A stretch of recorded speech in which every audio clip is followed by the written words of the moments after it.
Perkenalkan, namaku Parjo, umurku 22 tahun, aku pemuda desa yang bekerja sebagai tukang bangunan. Tidak apa-apa kerja sebagai tukang bangunan, yang penting rezeki selalu masuk dan yang penting halal. Sampai saat ini aku belum kepikiran untuk menikah, karena aku ingin membahagiakan kedua orang tuaku. Lagian aku juga belum punya pacar.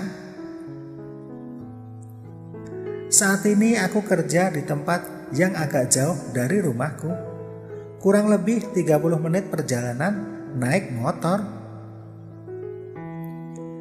Aku tidak sendiri, karena ada temanku yang sama-sama kerja di bangunan. Namanya Suryadin. Setiap hari kita boncengan.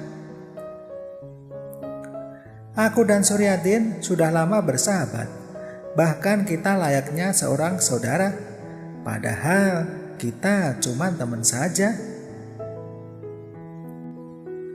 Pada suatu sore sepulang kerja, setelah seharian penuh banting tulang di tengah panasnya terik matahari yang begitu menyengat,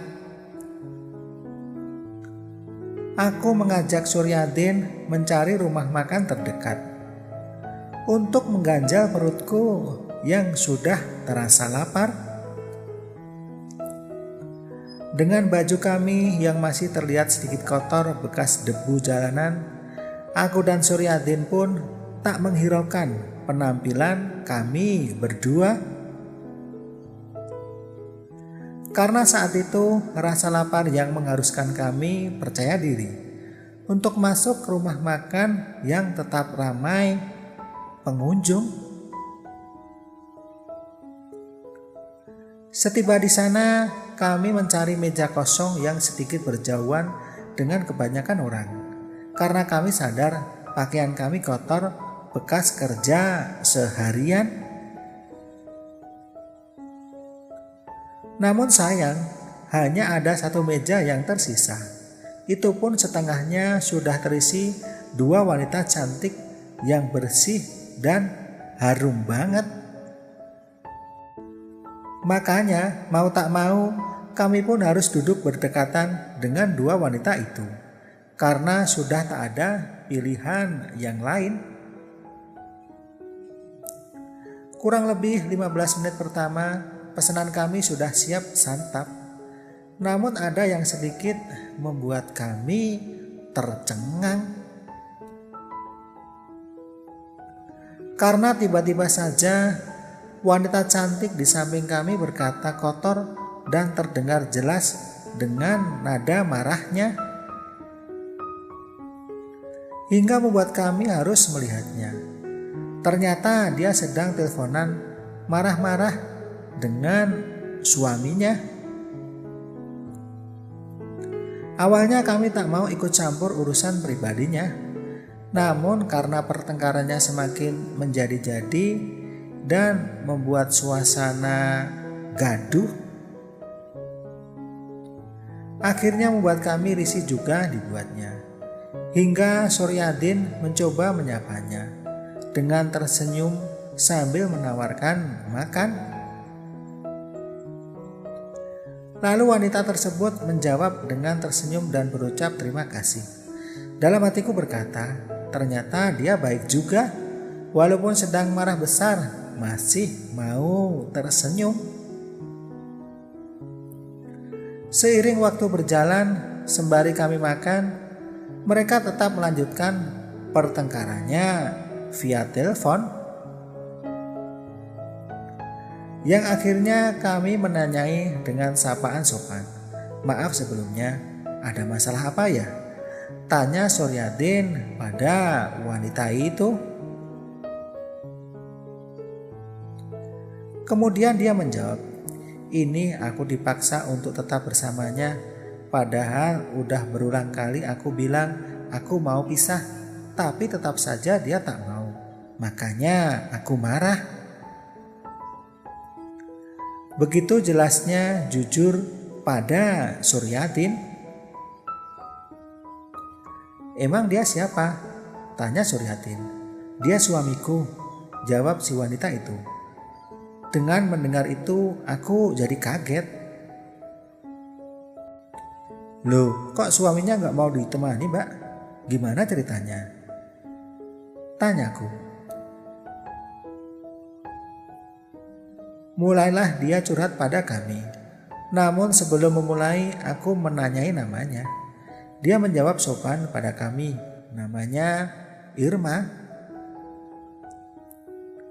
Dengan wajah kesalnya, dia bercerita pada kami. 3 bulan yang lalu, aku sudah menikah dengannya. Namun pernikahan itu sama sekali tidak aku inginkan. Karena aku tak pernah mencintainya sama sekali. Melainkan itu hanya kemauan bapakku saja. Aku sering menolak untuk menikah dengannya. Namun karena terdesak bapakku yang berhutang padanya, akhirnya tiap malam aku dibujuk bapakku untuk menikah dengannya. Begitu terus-menerus yang terjadi padaku. Dan mungkin setelah pernikahanku berlangsung, bapakku menganggap aku akan bisa bahagia di tengah gelimangan hartanya. Padahal itu sama saja. Hal itulah yang membuat aku kasihan pada bapakku. Maka dengan berat hati, aku menerimanya sebagai suamiku. Walau harus terpaksa. Jujur, sejak malam pertama hingga sekarang, rasanya aku ingin kabur dari rumah. Karena aku tidak mau bertahan hidup dengan orang yang tidak aku sayangi. Aku berusaha agar aku bisa menumbuhkan perasaanku. Namun itu tak kunjung bisa, hingga dia sedikit berbuat kasar padaku. Singkat cerita, di akhir pertemuan Irma minta nomor HP-ku. Dengan tujuan Irma ingin melanjutkan curhatannya lagi. Namun sempat aku menolak karena dia sudah bersuami. Maka aku berpesan baik padanya hingga membuatnya tambah yakin. Yakin bahwa aku adalah satu-satunya tempat yang tepat untuk curhatannya saat hatinya terluka. Lalu tanpa malu Irma meminta nomor HP-ku. Namun karena aku kebetulan tidak membawa HP, maka nomor Suryadinlah yang kuberikan.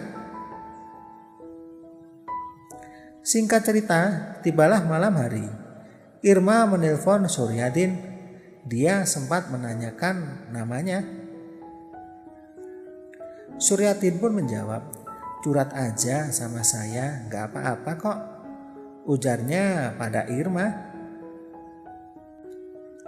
Maka dalam kemudahannya Irma pun curhat lebih dalam lagi pada Suryadin.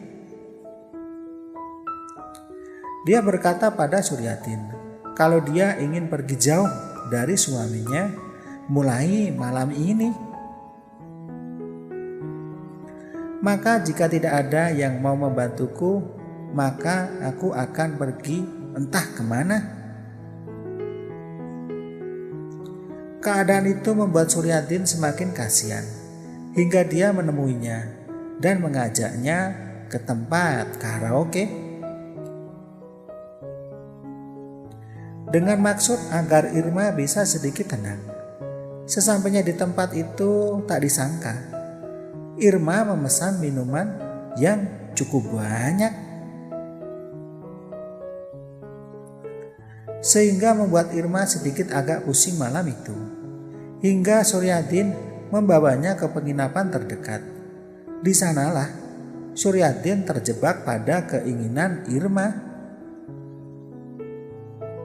Dan akhirnya kedua anak manusia itu lupa diri dan mantap-mantaplah keduanya di sana.